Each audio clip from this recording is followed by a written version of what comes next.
సెకండ్లో మీ ముందుకు. చూస్తూనే ఉండండి నిరంతరం వార్త ప్రసారాలు.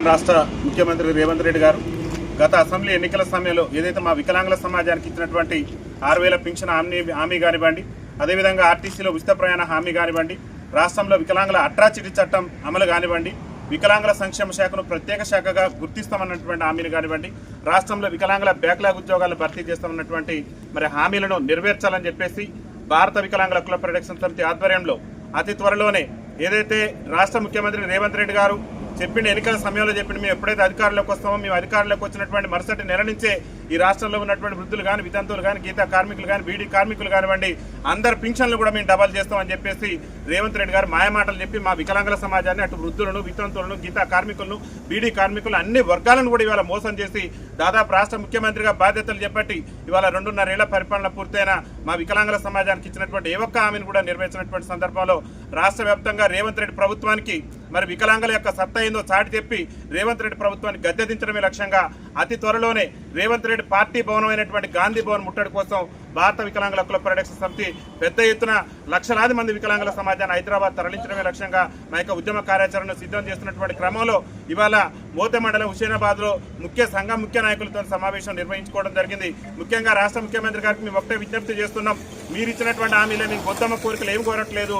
మీరు అసెంబ్లీ ఎన్నికల సమయంలో మా వికలాంగుల సమాజాన్ని నమ్మించి మా ఓట్లను ఇవాళ కొల్లగొట్టి ఇవాళ రాష్ట్ర ముఖ్యమంత్రిగా ఇవాళ మీరు మా ఓట్లతో గద్దెనెక్కి మా వికలాంగుల సమాజాన్ని విస్మరించడం అంటే ఇంతకంటే దౌర్భాగ్యం లేదు. రేవంత్ రెడ్డి గారు ముఖ్యమంత్రి అయిన కాడి నుంచి కూడా అడుగడుగున మా వికలాంగుల సమాజం మీద వివక్ష ప్రదర్శిస్తూనే ఉన్నారు. వికలాంగుల సమాజం మీద రాష్ట్రంలో దాడులు పెరిగిపోతున్నాయి. వికలాంగుల చట్టాలు అనేటటువంటి ఉల్లంఘించబడుతున్నాయి. ఇవాళ పోలీస్ స్టేషన్లో రాష్ట్ర ముఖ్యమంత్రి గారు చెప్పిండు మా కాంగ్రెస్ పార్టీ అధికారంలోకి వస్తే ఈ రాష్ట్రంలో వికలాంగుల అట్రాసిటీ చట్టాన్ని సమర్థవంతంగా అమలు చేస్తామని చెప్పేసి మీరే కాంగ్రెస్ పార్టీ అభయాస్త్రం ఎన్నికల మేనిఫెస్టోలో 29 అంశాలు పేర్కొన్నారు. ఇవాళ రాష్ట్రంలో వికలాంగుల మహిళల మీద, వికలాంగుల మీద దాడులు పెరిగిపోతుంటే ఒక్క చట్టాన్ని ఎక్కడ కూడా మీరు ఏ రాష్ట్రంలో ఏ పోలీస్ స్టేషన్లో కూడా వికలాంగుల హక్కుల చట్టానికి సంబంధించి పకడ్బందీగా అమలు చేసినటువంటి దాఖలాలు మీకు ఒకటే విజ్ఞప్తి చేస్తున్నాం. రాష్ట్ర ముఖ్యమంత్రి గారికి ఇప్పటికైనా సమయం ఇప్పటికే మించిపోయింది.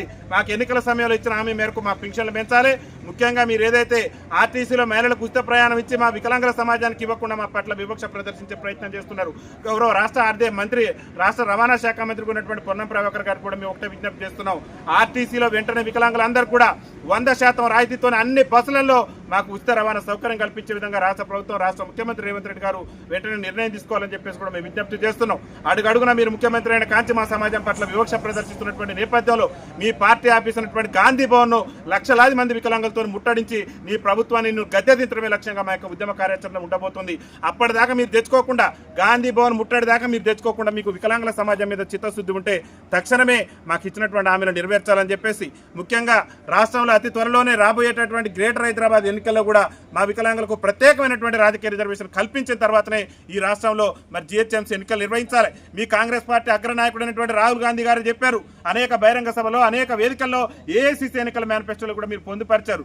ఏమని పొందుపరిచారు అని అంటే మా కాంగ్రెస్ పార్టీ తెలంగాణ రాష్ట్రంలో అధికారంలోకి వస్తే ఖచ్చితంగా కూడా స్థానిక సంస్థల్లో మీకు ప్రత్యేకమైనటువంటి రిజర్వేషన్ మీరు రాజస్థాన్, ఛత్తీస్గఢ్లో ఏ విధంగా అయితే ఇచ్చినామో ఈ తెలంగాణ రాష్ట్రంలో కూడా వికలాంగులకు ప్రత్యేక రాజకీయ రిజర్వేషన్ కల్పిస్తానని చెప్పేసి మాయమాటలు చెప్పి మా ఓట్లను కొల్లగొట్టి ఇవాళ మెజార్టీ పార్లమెంట్ స్థానాలు కూడా కాంగ్రెస్ పార్టీ వాళ్ళ 8 పార్లమెంట్ స్థానాలు గెలిచిందంటే దాంట్లో మా వికలాంగుల పాత్ర ఉందన్న విషయాన్ని రేవంత్ రెడ్డి గారు మర్చిపోవద్దు. ఇలా మా ఓట్లతో ముఖ్యమంత్రి పీఠం మీద కూర్చొని ఇవాళ మా సమాజాన్ని విస్మరించి మాకు ప్రత్యేకమైనటువంటి రాజకీయ రిజర్వేషన్ కల్పించకుండానే తెలంగాణ స్థానిక సంస్థల ఎన్నికలు నిర్వహించి మా గొంతుకు వచ్చేటటువంటి ప్రయత్నం చేసినావు. నీకు అవకాశం ఉన్నది. తెలంగాణ స్థానిక సంస్థల్లో ప్రతి గ్రామ పంచాయతీకి ఒక వికలాంగుని, ఒక వికలాంగురాల్ని కోఆప్షన్ సభ్యులుగా కూడా నియమించేటటువంటి అవకాశం ఉంది. ఈ దేశానికి స్వతంత్రం వచ్చిన కాడి నుంచి కూడా అణచివేతకు గురైనావు. ఇవే సకలాంగుల పాలకుల చేత మా సంక్షేమం కుట్టుబడింది. సకలాంగుల పాలకులు ఇవాళ తెలంగాణ రాష్ట్ర అసెంబ్లీలో 119 మంది ఎమ్మెల్యేలు ఉంటే ఏ ఎమ్మెల్యే కూడా వికలాంగుల సమస్యల మీద గలం ఇప్పట్లేదు. అందుకనే చట్టసభలలో మాకు పంచాయతీ నుంచి మొదలు పెడితే పార్లమెంట్ వరకు కూడా రాజకీయ రిజర్వేషన్ కల్పించాలని మేము డిమాండ్ చేస్తున్నాం. ఆ కోణంలోనే మీకు అగ్రనాయకుడైనటువంటి రాహుల్ గాంధీ గారు గొప్పలు చెప్పే ప్రయత్నం చేశారు. మేము ఖచ్చితంగా తెలంగాణ స్థానిక సంస్థల ఎన్నికల్లో వికలాంగులు రిజర్వేషన్ ఇస్తానని, మాకు రిజర్వేషన్ ఇవ్వకుండా మీరు స్థానిక సంస్థల ఎన్నికలు నిర్వహించి మాకు గొంతుకు వచ్చే ప్రయత్నం చేసినా మేము బాధపడలేదు.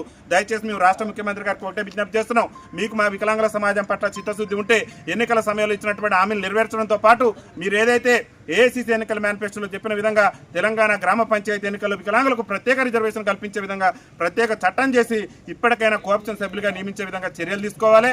ముఖ్యంగా జిహెచ్ఎంసీ ఎన్నికల్లో వికలాంగులకు రిజర్వేషన్ కల్పించిన తర్వాత ఈ తెలంగాణ రాష్ట్రంలో జిహెచ్ఎంసీ ఎన్నికలు నిర్వహించాలని చెప్పేసి కూడా రాష్ట్ర ముఖ్యమంత్రి రేవంత్ రెడ్డి గారికి మేము విజ్ఞప్తి చేస్తూ, రాష్ట్ర ముఖ్యమంత్రి రేవంత్ రెడ్డి గారు ఎన్నికల సమయంలో ఇచ్చినటువంటి హామీలు ఇప్పటికే విస్మరించి మా సమాజాన్ని మోసం చేసిండు.